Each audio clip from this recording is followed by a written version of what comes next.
They didn't reshoot the scene, they replaced the face. You're watching a sci-fi film, and suddenly, something feels off. The voice sounds familiar, but the eyes different, the stride wrong. You rewind, rewatch. Still, nothing is acknowledged. No change in the credits, no headline in the trades. But the actor is gone, replaced, seamlessly, quietly. In the world of science fiction, identity is always negotiable. Clones, androids, simulations. But what happens when the film itself begins to mirror its themes? When actors are replaced mid-shoot and the footage stitched together so discreetly that the audience is never supposed to notice? Some replacements were technical, some were political, others were harder to explain. Sometimes, a character's face changes between scenes and the studio never speaks of it again. In rare cases, cast members were digitally altered before digital became common. Rumors swirl of deepfakes before deepfake was even a word.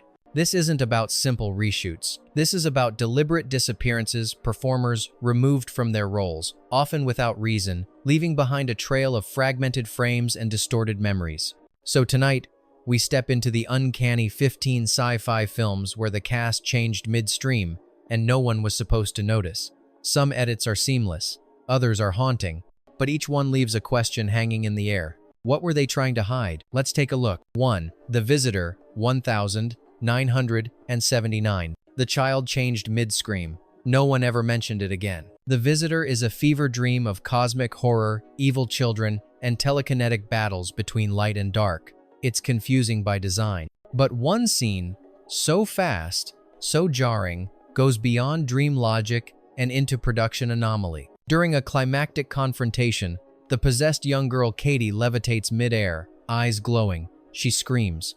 Her body convulses. And in that moment, just for a single frame, she is not herself. The face is broader. The mouth movement doesn't match. It's a stunt double, clearly, but the effect is more than technical. It's spiritual dissonance. Insiders claim the original actress, Paige Connor, refused to perform the final stunt, prompting the crew to film a double under harsh lighting. But rather than mask the switch, the shot was cut too late. The result? One frame of visual rupture, never fixed. No press release, no apology, just a child who changes and a scene that moves on. It's the perfect metaphor for the film's own identity crisis. Was it possession or substitution? And if innocence itself can be replaced, what chance do the rest of us have? 2. Zardos 1977. They swapped the executioner, but not the mustache. In Zardoz, Sean Connery plays Zed, a brutal enforcer in a surreal dystopia ruled by immortals. The film is infamous for its imagery, floating stone heads, psychedelic rituals, and existential decay. But few remember that one of Zed's early victims, the man who rebels against the system, isn't consistent throughout the sequence. In a scene where Zed is ordered to execute a fellow exterminator, the man's face is fully shown. Narrow features, sunken eyes, a distinctive scar. Moments later, as Zed carries the body, the face is rounder, the scar is missing, the mustache, identical. Why? Production documents later revealed that the original actor left the set abruptly due to creative disputes. The replacement was filmed in shadow, but some wide shots remained from the earlier footage. The editors tried to blur the difference. They failed. In a movie already exploring false gods and manipulated perceptions, this real-world casting glitch becomes thematic. The violence feels staged, the sacrifice symbolic, yes, but also sloppy. When execution becomes theater, who's pulling the curtain? And what truths get buried beneath matching mustaches? 3.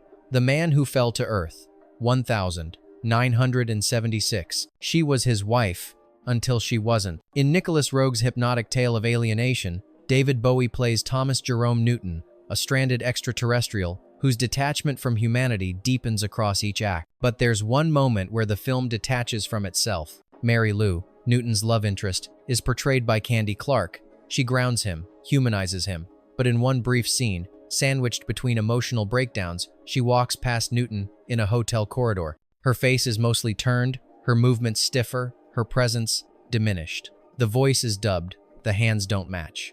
Roeg was known for his non-linear shooting style. Reports suggest that during a pause in production, Clark was temporarily unavailable and a stand-in filled several shots. Some say the stand-in was never supposed to be visible. Others insist it was intentional, a subconscious fracture in Newton's perception. Either way, the result is haunting. A woman he once knew, now unknowable. The familiarity gone, replaced by a ghost in the frame. Is it a continuity flaw or the film itself losing grip on reality? And if the alien can't trust his senses, can we? 4. Looker, 1981. She looked perfect until you looked too closely. Michael Crichton's Looker was ahead of its time, predicting digital manipulation of actors and synthetic beauty standards. But in one of its most unsettling sequences, a model stares into the camera and her face subtly shifts. It's not special effects, it's not plot, it's casting. The character, Cindy, was portrayed by multiple performers across re-edits and stand-ins during production delays. One actress handled dialogue scenes, another appeared in slow-motion shots. A third performed in key dreamlike sequences, her identity never publicly acknowledged. In a film about how media reshapes perception, the casting strategy was disturbingly literal. Crichton reportedly used lighting and makeup to unify the appearances, but it didn't work. Fans noticed. Her jawline changed between commercials. Her voice was dubbed over. Her expressions, once consistent, became a patchwork of performance. In the final cut, Cindy doesn't feel like a person. She feels like a prototype. What happens when a character is assembled from parts without a soul to anchor them? And in a film about manipulated reality, was the real experiment happening in the cast list? 5. Journey to the Far Side of the Sun, 1969. He wasn't mirrored. He was missing. This British sci-fi thriller centers around a mission to a duplicate Earth on the opposite side of the Sunday. The concept alone is dizzying, but so is what happens to one of the mission commanders. Early in the film, he appears central to the plot, interacting with both astronauts and ground control. Then, halfway through, he's gone. Or rather, he's there, but differently. A man in the same uniform, delivering similar lines, but viewed only from behind or in profile. Side-by-side comparison reveals discrepancies, earlobes, posture, even walk cycle. Speculation runs deep. Some claim the original actor, Herbert Lom, departed mid-production due to illness or creative disagreements. Others believe his scenes were re-edited after a test screening to make another character more prominent. The result is uncanny. Lom's character seems to fade in and out of continuity, like a ghost haunting a mirrored world. One sequence where mission footage is reviewed shows him standing in the background, while his earlier version is being discussed in the foreground. Was this accidental recursion, or a film swallowing its own cast? And if reality has a double, does the cast list too? 6. Freejack, 1992. He died off-camera and came back in a different body. Freejack, a dystopian action sci-fi starring Emilio Estevez and Mick Jagger, revolves around the idea of wealthy elites hijacking healthy bodies from the past. But perhaps the strangest body swap happened behind the scenes. A supporting character originally played by Esai Morales was quietly replaced midway through production due to unconfirmed contractual issues. In the final cut, the role is completed by another actor with minimal resemblance. The film never acknowledges the shift. 1 minute, the character is delivering vital exposition. The next, he's slightly taller, broader, and speaking in a subtly different accent. Close-up shots are minimized. His death scene, once meant to be heroic, is now filmed entirely from behind. What's more bizarre, Morales still appears in early trailers and promo stills, though his name was removed from the credits. No official reason was ever given, and studio press materials treat the role as if it were always played by one man. In a story obsessed with stolen bodies and sold identities, the unspoken swap becomes meta. Is the narrative still coherent if the actor no longer matches the memory? And in a future ruled by corporate power, who gets to own your face? 7. Death Machine, 1994. The man behind the monitor had a different jawline yesterday. In Death Machine, a cyberpunk nightmare set inside a weapons corporation, the rogue genius Jack Dante, played by Brad Dourif, is introduced as a jittery, unhinged presence, always lurking behind surveillance screens, speaking through microphones. But halfway through the film, something changes. In one sequence, we see Dante's face reflected in a glass wall. For a fraction of a second, his facial structure looks off, a wider jaw, softer eyes. The camera cuts away quickly. Later scenes feature close-ups, but never quite like before. His energy shifts from manic to eerily subdued. What happened? Production notes reveal several delays due to on-set equipment fires, and Dourif's schedule reportedly overlapped with other commitments. It's believed that for 2 interior sequences, a double stood in voice dubbed later, face kept obscured. But they left one reflection. Just one. Fans have freeze-framed the moment, posted side-by-side comparisons, and theorized everything from camera tricks to split personalities. But the image remains, a character built on manipulation, replaced inside his own domain. Can a character known for deceit still deceive when he's not even him? And what happens when a film unintentionally casts its own glitch? 8. The 13th Floor, 1999. The bartender remembers a name, no one said. The 13th Floor weaves a simulation within a simulation narrative, blurring realities across dimensions. But something strange happened in the film's middle section.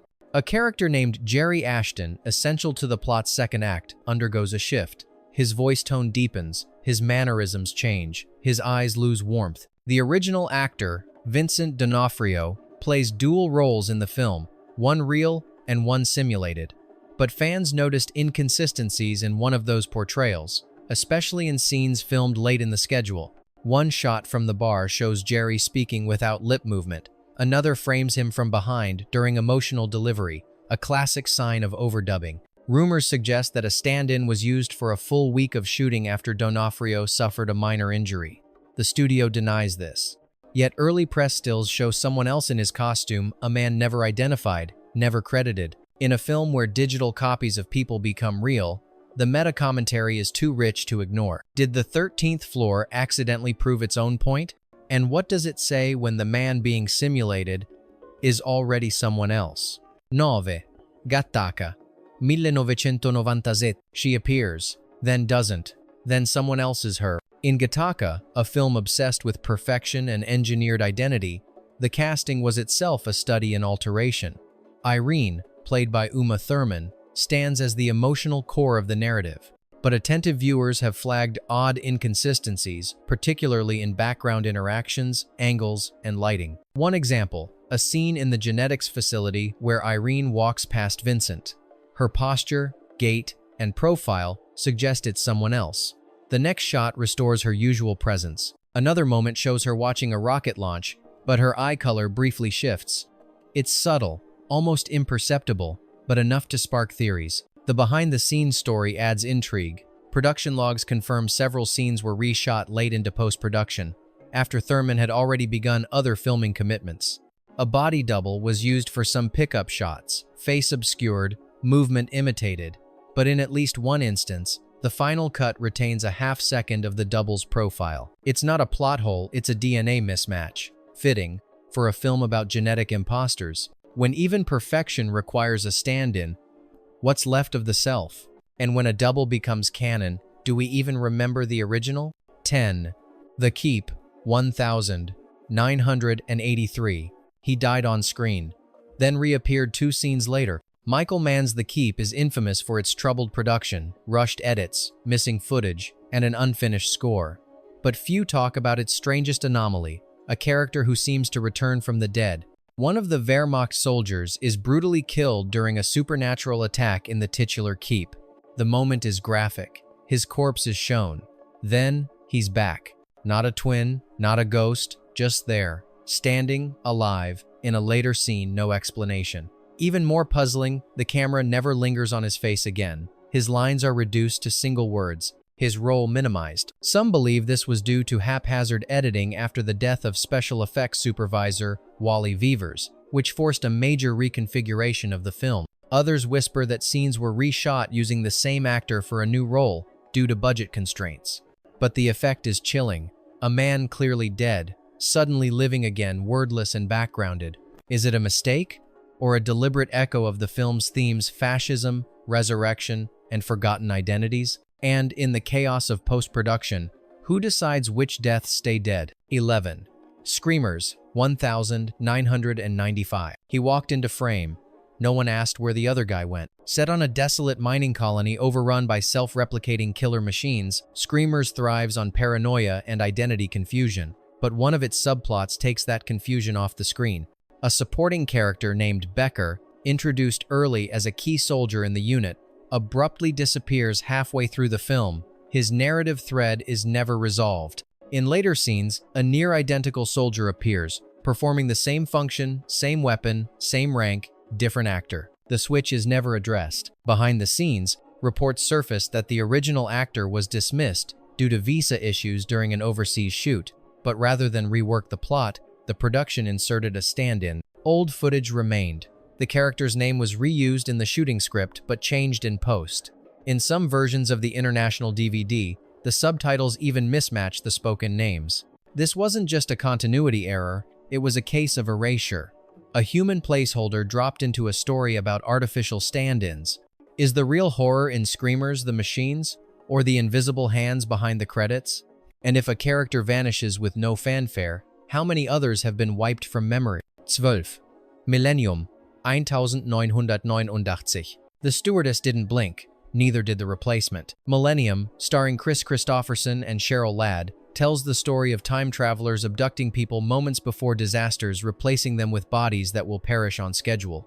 The premise is eerie, but an even stranger mystery haunts the production. Cheryl Ladd's character, Louise, appears different in certain sequences, not just in tone or behavior, but in physical appearance. Some fans claim her hairline changes subtly from scene to scene. Her voice cadence flattens. Close-ups are scarce in the second half. There's a theory that several reshoots were completed with a double, possibly due to scheduling conflicts or a contract dispute. But no official production notes confirm this. The director has remained vague. The editor? Silent. And then there's the airport scene. Once you see it, you can't unsee it. Louise is speaking, but the lips don't move quite right. The angle is off. It's as if the film is trying to fool you, and it nearly does. In a movie about covert swaps, a covert swap within the cast blurs the line even further.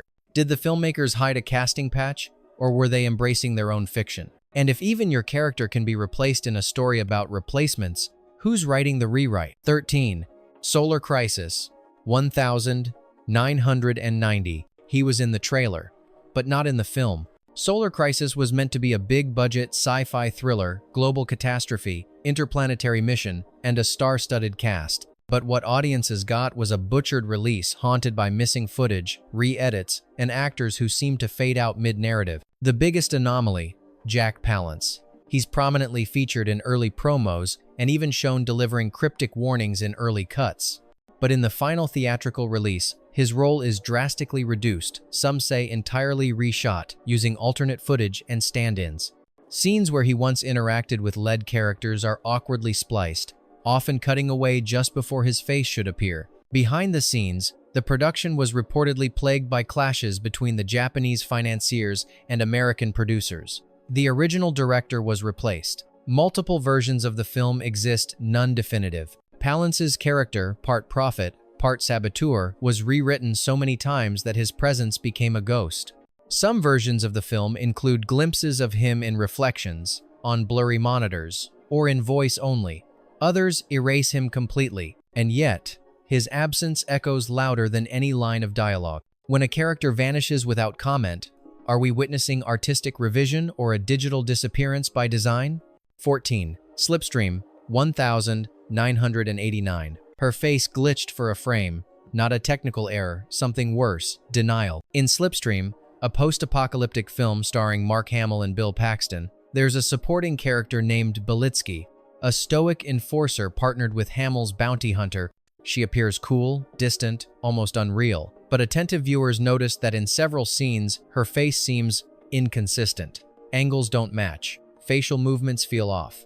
In some shots, she barely emotes, her presence more robotic than human. Rumors have swirled for decades that the actress was replaced mid-shoot, that an uncredited stand-in filled several scenes after production delays and injury, that re-edits stitched mismatched footage together. But no one involved has ever confirmed it. Belitsky's original actress, Kitty Aldridge, is credited throughout. Yet still the uncanny residue remains. The film itself is disjointed, a fractured chase through wind-torn ruins, dreamlike and broken. Perhaps that's why the patchwork casting slipped beneath the radar, or perhaps the film's aesthetic of memory glitching wasn't accidental, it was camouflage. One moment stands out. Belitsky turns to face the camera during a storm. The lighting shifts, her eyes widen. and for just a breath, she is not the same person. Was this poor continuity or a decision made in silence? And more importantly, who do we erase when we think no one's watching? 15. The Lawnmower Man 2. Beyond Cyberspace, 1996. He emerged from the virtual void, same name, same mission, but nothing behind the eyes. When The Lawnmower Man 2 hit screens in 1996, fans of the original immediately noticed something strange. Job, the central character from the first film, was back, but not quite. Matt Frewer now stood in for Jeff Fahey, who had played Job in the 1992 original. And while sequels often recast characters, this shift was never properly explained in-universe. No plastic surgery, no transformation, just a digital messiah with a new face. The film's plot hinges on virtual transcendence. Job, presumed dead, resurfaces inside a hyper-advanced virtual city, seeking a way to dominate both the digital and real world. But the deeper mystery lies in the casting.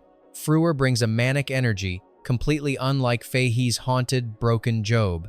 This isn't evolution, it's rupture. Behind the scenes, Fahey reportedly declined the sequel due to creative differences and a rushed schedule. But instead of rewriting the character, the studio pushed forward splicing the identity of Job with a new face and tone, as if no one would notice. But audiences did. The disconnect became a point of obsession for cult fans. Was this a case of lazy recasting, or a deeper metaphor for identity loss in a digitized world? And if even your face can be overwritten, what makes you real? Bonus fact: the prototype. Unreleased, 1983. They shot it, they screened it, and then they erased her. Very little remains of the prototype, a shelved 1983 sci-fi film, reportedly backed by a minor studio attempting to rival Blade Runner. The story centered on a female android built to impersonate a missing diplomat, blurring the line between memory and identity. But the story behind the film became even stranger than its plot. Test screenings revealed a confusing detail. The lead actress seemed to change between scenes. Same haircut, same costume, but different faces, one angular, one soft. Audiences thought it was a twist. It wasn't. Production notes, unearthed years later, confirmed what few had dared to believe. The filmmakers replaced the lead actress midway through filming, then reshot only the second half. The first actress, whose name has since been redacted from the studio ledger, was allegedly released due to contractual violations that were never publicly explained. Instead of scrapping the footage, they stitched both versions together and called it complete. The project was pulled just weeks before release. Insiders cite legal disputes, creative fallout, and a nervous distributor. But those who saw the rough cut never forgot it. In particular, one scene, the android stares at herself in a mirror. Her reflection doesn't match. A few stills survive. So does the rumor that both actresses later denied being involved. Was it a failed film, or a film that failed to stay coherent once its star was erased? And if your image can be deleted from a story you carried, did you ever really exist in it? What lingers after the credits isn't always the story, it's the fracture, the glitch, the sudden shift in a familiar face that no one else seems to notice. Science fiction has long warned us about the loss of identity. But these films didn't just imagine it, they enacted it. Quiet replacements, forgotten actors, characters rewritten midstream. So we ask you, have you ever watched a film and felt like someone or something was missing? Drop your theories, your memories, and your rewatches in the comments. Let's find out what else they've tried to bury.